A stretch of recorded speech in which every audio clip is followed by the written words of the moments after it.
प्रारब्ध कर्म है उसके अनुसार हमें ये प्राप्त होते, परंतु जो प्रारब्ध के वश कभी कभी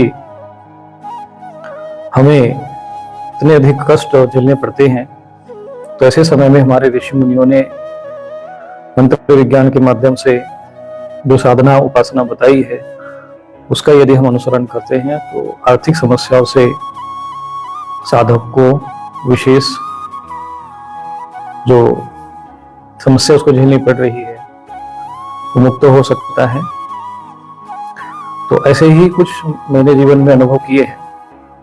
कई श्रद्धालुओं को हमने कुछ प्रयोग किए, जैसे कुबेर मंत्र को लेकर।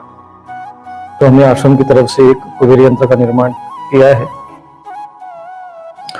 बाजार में मैं देखता हूँ बहुत सारे कुबेर यंत्र लिखे होते हैं। कई बार हमने भी देखा चलो शुद्ध रूप से कोई कुबेर यंत्र मिल जाए तो हम उपलब्ध कराए, तो बाजार में उपलब्ध नहीं होते। हमने कुछ ऑर्डर देकर बनवाए, उसमें से कुछ लोगों को कुबेर यंत्र भेजे, उन्होंने साधना, फिर मंत्र दिए, उन्होंने साधना की और उनके जीवन में आर्थिक रूप से कुछ विशेष आकस्मिक लाभ उनको हुए, उनकी उन्नति हुई, ऐसा हमारे अनुभव में आया है। तो सर्वप्रथम जो ऐसी कोई स्थिति से कोई गुजर रहा हो तो मैं आपको 3 उपाय बता रहा हूं। ये शास्त्रोक्त उपाय है, इसमें किसी प्रकार का टोना नहीं, टोटका नहीं है। अपने चैनल पर व्यूज बढ़ाने के चक्कर में लोगों की समस्याओं के साथ, भावनाओं के साथ खिलवाड़ करते हैं।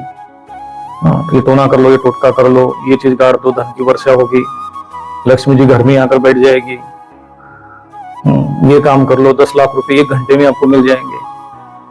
तो इन कपटियों के चक्रव्यूह में फंसकर, मायाजाल में फंसकर अनेक लोग इन्हीं टोने टोटकों में सब उलझे रहते हैं और जो हमारे ऋषि मुनियों का ज्ञान विज्ञान है उससे वो विमुख रहते हैं और जीवन भर इसी में लगे रहते हैं। आज ये टोटका कर लिया, फिर ये लाल किताब से कर लिया, कभी उससे पूछा, कभी उससे पूछा, कभी कोई चांदी गाड़ दो, कभी कुछ कर दो। तो साधना उपासना जो मार्ग हमारे ऋषि मुनियों ने बताया उसकी तरफ न जाकर इन्हीं चीजों में उलझे रहते हैं, खूब वीडियो बने रहते हैं। बस ये टोटका कर लो, ये कर लो तो धन की वर्षा होगी, सोना चांदी तुम्हारे आंगन में ढेर लग जाएगा। ऐसे जो लोगों को चीजें बताकर मूर्ख बनाने का प्रयत्न करते हैं। सबसे बड़ी बात यह है कि ये टोने टोटके के चक्कर में समाज पूरी तरह से एक प्रकार से भटक रहा है और ये लोगों की भावनाओं के साथ खिलवाड़ करते हैं। लोग पता है पीड़ित है, कष्ट है, तो बस ये है तो आ जाए हमारे पास और भीड़ लगाए खूब, फिर उसके लिए लोग टोने टोटके उपाय ये सब चीजों के चक्कर में लोगों को उलझा के रखते हैं। और हमारा ये है कि आप शास्त्रोक्त जो हमारे ऋषियों ने पहले से जो मार्गदर्शन किया हुआ है उसके अनुसरण करें, हमारी परंपरा का पालन करें। आज जो घर में हमें जो जितना भी दुख और कष्ट भुगतना पड़ा उसके पीछे कारण ये है कि हमने अपने सनातन धर्म संस्कृति के जो संस्कार है उसका हम लोगों ने त्याग कर दिया है। इस प्रकार से आप काल भैरव अष्टक हो गया, कुबेर यंत्र अगर प्राप्त करके कुबेर मंत्र का सामने अनुष्ठान करो तो ये घोर दरिद्रता का भी नाश करता है।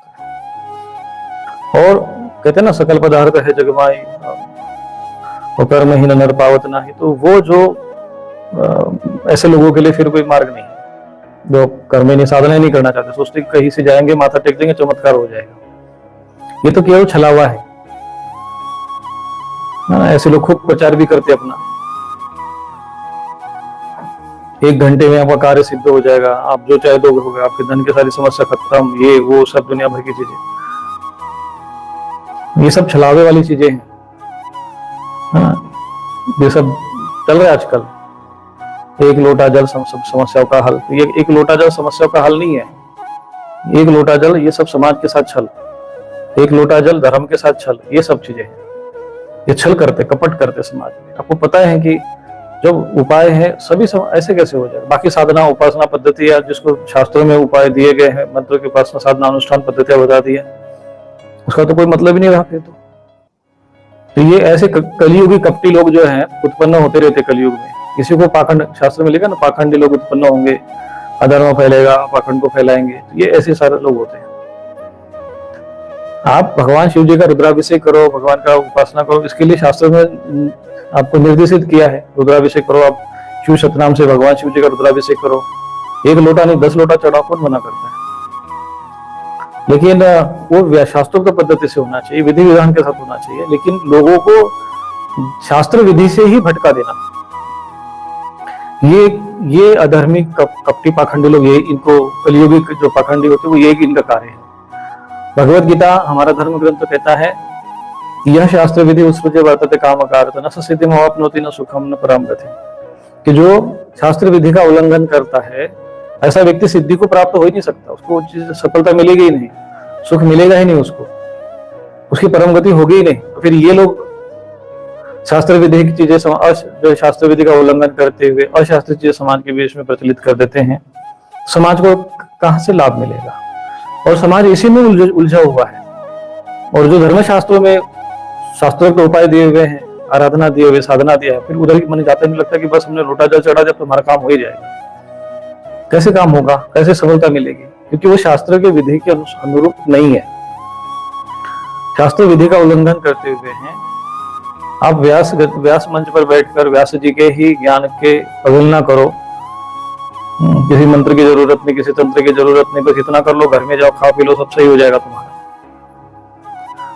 ये ऐसे समाज के साथ छल करते लोग। बस आ जाओ यहाँ पे दरबार में माथा टेक लो, ठीक है, बस तुम्हारा सब हो जाएगा। और इन लोगों के चक्कर में पूरा देश भी डूब जाता है।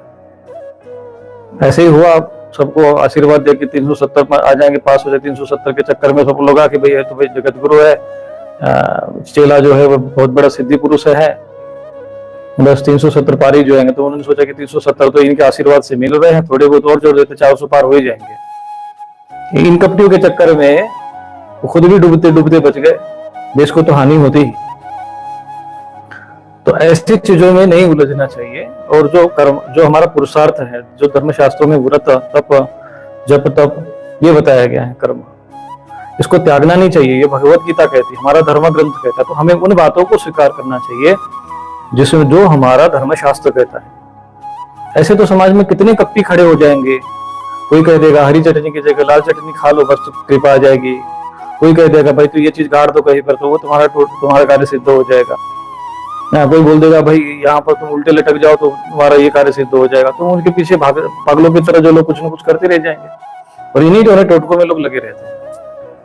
परंतु आपको चला जाता है कि नहीं, और हमको भी लगता है कि बिना परिश्रम के बस कहीं माथा टेकना ही तो है, थोड़ा सा बस माथा टेक देंगे, धागा बांध देंगे, मनोकामना पूरी हो जाएगी हमारी। तुम्हारी मनोकामना पूरी हो चाहे ना हो, लेकिन ये कपट जाल रचने वालों की मनोकामना पूरी हो जाती है। क्योंकि 100-200 लोग आगे धागा बांध दिया तो 10-20 रुपये उन्होंने, 100 रुपए भी अगर मान लीजिए चढ़ा दिया तो 200 लोग भी आ गए तो हो गया 20,000 रुपये पर डे की इनकम। ये इनका कपट जाल ये रहता है। और तुम धागा ही बांधते रहते जिंदगी भर, फिर यहाँ भी धागा बांधेंगे, फिर दूसरी जगह जाएंगे वहां पर भी धागा बांधेंगे, वहां पर भी कोई नारियल चढ़ा देंगे, वहां पर भी मनौती मानेंगे, जिंदगी भर जैसे भटकते रहते हैं। चंचल मन, चंचल चित्त ये भटकता ही रहता है और कहीं पर भी शांति नहीं मिलती। और यदि गलती से मान लीजिए कुछ भाग्यवश, सौभाग्यवश यदि कुछ उसका कार्य सिद्ध हो भी गया तो उसको वो कंफ्यूज हो जाता है कि भाई कौन से देवता ने हमारे कार्य किया, उसके भाग्य से हुआ, पुरुषार्थ से हुआ, कि कौन से देवता है, वो सब जगह घूमना शुरू कर देता है कि भैया ठीक है हमारा हो गया। तो इसी तरह से मनोकामनाओं में ग्रसित होकर लोग भटकते रहते हैं। और शास्त्रोक्त मार्ग का त्याग करने के कारण ये फिर दुर्गति होती है। ऐसे लोग जो शास्त्र विधि का उल्लंघन करते हैं उनको गति होती नहीं। और जो लोग ऐसे लोगों को भ्रमित करते हैं, इनके तो कुल पीढ़ी न जाने कितने हजारों वर्षों तक नरक में जाकर गिरेगी, कोई पता ही नहीं है। तो जो शास्त्रों में उपाय दिए हैं, जो शास्त्रों में मंत्र दिए हुए हैं, उसका हमें अनुसरण करना चाहिए। तो कुबेर मंत्र जो है आप उनकी कर सकते हो, कुबेर की उपासना, भगवान कुबेर की उपासना करना चाहिए। एक अनुष्ठान जीवन में तो करना चाहिए। और नित्य तर्पण श्राद्ध करो। तुम्हारे पितृ तुम पर दुखी है, वो भूखे पैसे मर रहे और तुम बैठ के बस वो लोटा जल चढ़ा रहे हो, कहीं धागा बांध दे रहे हो, कहीं माथा टेक रहे हो, तुम अपनी हरी चटनी की जगह लाल चटनी बदल दे रहे हो और तुम सोच रहे हो कि तुम्हारे सारा सुख शांति आ जाएगी। ऐसा नहीं होने वाला है।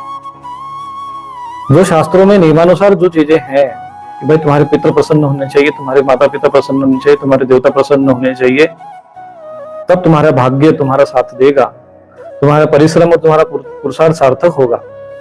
अन्यथा ऐसा जीवन में भटकता रहेगा।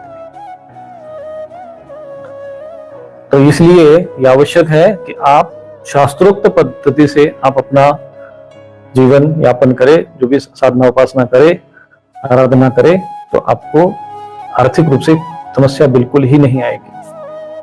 मैंने देखा है जो आदमी धार्मिक जीवन जीते हैं, सहज जीवन जीते हैं, वो बड़े संतुष्ट में जीवन रहता है, उनका सुख में रहता है।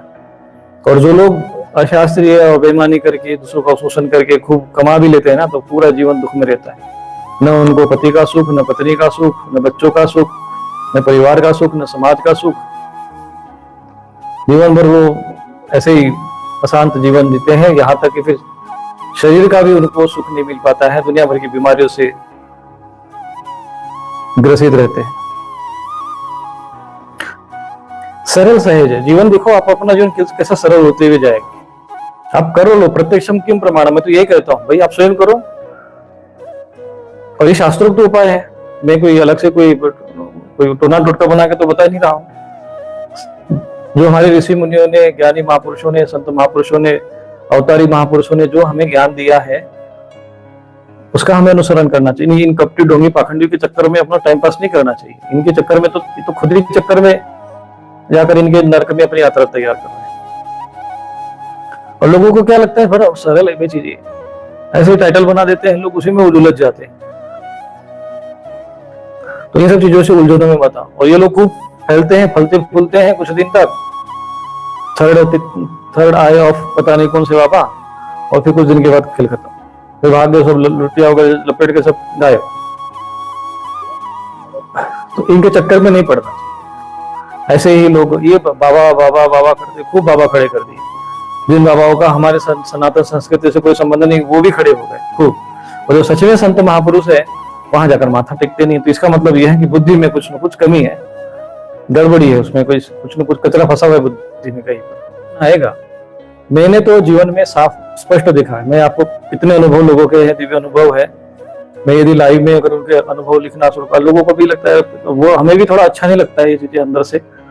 परिस्थितियां, आजकल परिस्थितियां ऐसी बनी है कि थोड़ा कुछ अनुभव लोगों के शेयर करने पड़ते हैं। नहीं तो कोई लोग बेचारे कष्ट में रहते हैं, फिर भावों के अपना अनुभव बताते हुए रोने लग जाते हैं, आंखों से आंसू बहने लग जाते हैं। थोड़ा सा हमें नहीं अच्छा लगता प्रदर्शन करना ये सब भावनाओं का। तो लोगों के ऐसे दिव्य अनुभव हो रहे हैं, लाभ मिल रहा है लोगों को, और अंदर अंदर सब बढ़िया काम चल रहा है। कम से कम लोग सनातन धर्म और संस्कृति के जो ऋषि मुनियों का जो ज्ञान विज्ञान है, वो अपने जीवन में आचरण में ला रहे हैं। ये उलझाने वाले काम नहीं है। ये अभी हरी चटनी लाल चटनी वाला गया, तब तक एक लोटा जल वाला आ गया। ये कपटी चाल लोगों के चक्कर में ये सनातन धर्म हमारा बदनाम होता है, अपमानित होता है। कई लोगों ने कहा, मतलब उसमें वो शिव जी पे वो शहद लगा के चिपका दो तो चिपक गया तो तुम पास हो जाओगे। अरे शहद लगा के चिपका दो तो चिपक ही जाएगा, वो तो गिरेगा कैसे। और बस उस बच्चे ने सोच लिया अब तो हम तो पास हो गए, पढ़ाई की क्या आवश्यकता, फेल हो गए। फिर खूब लोग, मध्य प्रदेश में हमारे एक श्रद्धालु है, शरण है, वो स्कूल में टीचर, तो उन्होंने कहा कि गुरुजी हमारे स्कूल में तो सब फेल ही फेल हो गए सब, ये सब इन लोगों के चक्कर में। तो ये सब चीजें नहीं होना चाहिए। आप शास्त्रोक्त साधना करो, आपका कल्याण होगा। ये सब कोई जहां माथा टेकने से चमत्कार नहीं होता है। चमत्कार हमारे ऋषि मुनियों के ज्ञान विज्ञान में है। यहाँ धागा बांध दो चमत्कार हो जाएगा, वहां माथा टेक दो चमत्कार होगा। आजकल वीडियो भी लोग बनाते हैं ऐसे। इन लोगों को इनको अपना बस लोगों, इनको पता है, लोगों में संशय उत्पन्न कर दो। अरे इसको देख, इस वीडियो को देखना मत, बस उसी को देखना शुरू कर। जानते हो लोगों की भावनाएं थोड़े से उसके साथ खिलवाड़ करते हैं, सरल स्पष्ट चीजें नहीं बताएंगे, संशय उत्पन्न कर देंगे दिमाग में, क्यूरियोसिटी उत्पन्न करते हैं, वो जैसे भय उत्पन्न कर देंगे। बस ये कर लो तो तुम्हारे अभी 1 घंटे में 10 लाख रुपए तुम्हारे पास आ जाएंगे। आदमी पागलों की तरह करता है। यही पागलपन देखकर समाज के लोग हंसते, दूसरे समाज के लोग। पता चला कहीं पे वो गणेश जी के कोई नंदी बाबा जी जो है दूध पी रहे तो खूब भीड़ लगा देते हैं। ये सब चीजें पाखंड है, अधर्म, ये सब चीजों का कोई मतलब नहीं है। आपको शास्त्रोक्त आराधना करनी चाहिए, और ज्यादा कुछ नहीं आता है आदमी को तो कम से कम संकल्प और भावनात्मक रूप से भी तो आप कर ही सकते हो। वो सीखना पड़ेगा, क्यों नहीं आता है, सारी चीज आती है। तो ये चीज क्या, कौन सा कठिन है? कठिन है। बच्चों को सिखाओ, तर्पण करना सिखाए उनको। तो देखो बेटा ये तर्पण होता है, ये पितृ तीर्थ ऐसा होता है, देव तीर्थ ऐसा होता है। तो आप घर में, और लोगों के अंदर इतनी अधिक अज्ञानता उत्पन्न कर दी। अभी कुछ लोग ये कहते हैं कि घर में शिवलिंग ही नहीं रखना चाहिए। अरे ये क्या बात है? कहते मेरे माता पिता जीवित है, हम तर्पण कैसे कर सकते हैं? अरे तुम्हारे माता पिता जीवित है, लेकिन तुम्हारे दादा परदादा नाना परनाना सरनाना जो भी होते वो तो अभी तो मृतक है ना, वो तो भूखे प्यासे तड़फ रहे भटक रहे हैं, उनको कौन जल देगा? और वो भूखे प्यासे रहेंगे, तड़फ रहे होंगे, उनको अन्न जल नहीं मिल रहा है, तुम कैसे सुखी होगे? और फिर पहले नित्य श्राद्ध और नित्य तर्पण करने का विधान सब करते थे। तो उनके माता पिता जीवित नहीं रहते थे, और जो भी करेगा उसके माता पिता तो रहेंगे ही रहेंगे। नहीं, लोगों के दिमाग में डाल जब माता पिता चले जाएंगे तब तुम करना। ये मूर्खतापूर्ण चीजें समाज में प्रचलित की गई। कलयुग ने ऐसा लोगों के मन मस्तिष्क को प्रभावित कर दिया, पाश्चात्य संस्कृति ने ऐसा प्रभावित कर दिया, इन पाखंडियों ने और अधर्मियों ने ऐसा जाल फैला दिया कि लोग धीरे धीरे अपनी सनातन संस्कृति परंपरा से और संस्कारों से विमुख हो गए। त्रिकाल संध्या समाप्त हो गई, नित्य श्राद्ध पता नहीं है, यज्ञ करना पता नहीं है, शंख बजाना नहीं आता है, उसको षटकर्म पता नहीं है, संस्कृत के श्लोक बोलना नहीं आता है। इस देश में ये सनातन धर्म है, सनातन धर्म, ये भारतवर्ष एकमात्र ऐसा देश है जो सनातन धर्म का केंद्र बिंदु है। यहाँ तो संस्कृत अनिवार्य होनी चाहिए, सबको संस्कृत आनी चाहिए, श्लोक बोलना आना चाहिए, तर्पण करना आना चाहिए, तो जीवन बहुत सरल हो जाएगा। लेकिन आज जो लोग देख रहा हूं कि हाय हाय हाय हाय पैसे के पीछे भाग रहा है, और है भी पैसा तो भी सुख शांति नहीं। ऐसे भी लोगों को मैंने देखा है जिनको भगवान कृपा से अगर कहीं से चलो सहज में मिल भी रहे, अपना जीवन चल रहा है, तो नहीं, उसमें भी संतुष्ट नहीं है, और अधिक चाहिए हमको, और अधिक चाहिए, और अधिक चाहिए। उसकी इच्छा और वासना और कामना को कोई अंत नहीं। तो जो है उसका सुख नहीं उठा पाते हैं, और जो नहीं है उसके पीछे भागे जा रहे है ना। आधी छोड़ पूरी को धावे, और पूरी मिले ना आधी पावे। एक कुत्ता होता है तो उसके अगर आधी रोटी हो और उधर दूसरी तरफ बड़ी रोटी फेंक दो तो वो उधर भागेगा। अब पता चला कि वो उसको कोई दूसरा कुत्ता लेके भागा, फिर वो इधर आधे पे दौड़ के आएगा, तब तो उसको भी कोई उठा के ले जाएगा। तो इसी पे कहावत बनी है कि आधी छोड़ पूरी को धावे, और पूरी मिले ना आधी पावे। तो जो है उसमें संतुष्ट रहना सीखना चाहिए, और जो नहीं है, अगर मान लीजिए आपको चाहिए तो भगवान से प्रार्थना करो। भगवत गीता में भगवान ने अर्थ की कामना करने वाले को भी अपना भक्त माना है। अर्थार्थ जी, 4 प्रकार के भक्त जो दिया है, उसमें अर्थार्थी को, अर्थ की अपेक्षा करने वाले को भी भगवान ने भक्त माना कि यदि तुम्हें अर्थ की कामना है तो तुम मेरी उपासना करो, ऐसा मेरा भक्त अर्थार्थी भक्त होगा, ऐसा भगवान भगवत गीता में कहते हैं। यदि वो कष्ट में भगवान को पुकारता है तो आर्त भक्त हुआ, भगवान के प्रति जानना चाहता, जिज्ञासु हो गया, जान गए तो ज्ञानी भक्त हो गया। ये 4 प्रकार, चतुर्विधा भजन्ते माम जनाः सुकृतिन अर्जुन, ये सब अच्छे कर्म करने वाले, ये मेरे 4 प्रकार के भक्त होते हैं। तो अर्थ की भी कामना करो, क्या समस्या है? भगवान से कामना करो। तो इस प्रकार से उपाय यदि करेंगे तो निश्चित रूप से कल्याण का मार्ग सहज और सहज मार्ग